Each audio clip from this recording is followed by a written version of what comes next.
Dari Kota Ambon kita beralih ke Kabupaten Seram bagian Barat. Sepekan jelang puasa, harga bawang putih dan cabai di Seram bagian Barat meroket. Jelang bulan Ramadan, harga cabai dan bawang di Seram bagian Barat, Maluku mulai merangkak naik. Saat ini harga cabai meroket jadi Rp40.000 setelah sebelumnya hanya Rp30.000 per kilogram. Pantauan Tribunbon.com di Pasar Waimital, Kairatu, Seram bagian Barat, Kamis 16 Maret 2023. Selain cabai, harga bawang pun ikut naik. Salah seorang pedagang mengaku bahwa bawang putih yang lebih dulu naik harganya. Sementara harga cabai baru mengalami kenaikan 1 minggu terakhir ini. Namun lanjutnya naiknya harga dua komoditi tidak mempengaruhi harga bahan yang lainnya. Hingga kini katanya masih stabil harga bahan pokok yang lainnya. Tianotak membeberkan meski ada harga yang naik, ada juga penurunan harga yang sangat fantastis. Contohnya tomat dari Rp15.000 per kilogram menjadi Rp6.000 per kilogram.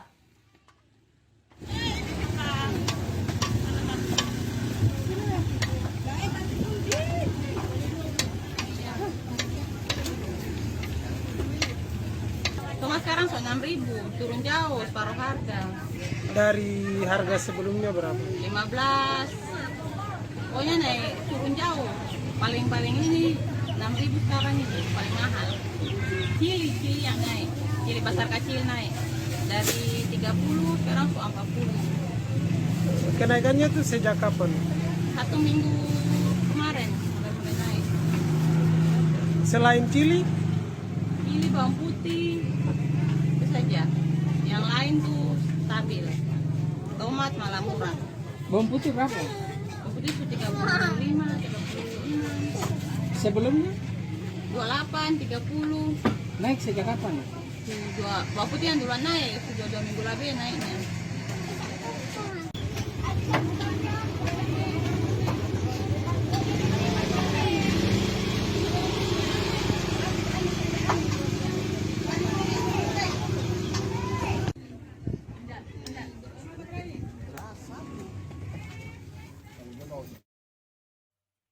Terima kasih sudah nonton. Jangan lupa like, subscribe, dan share ya.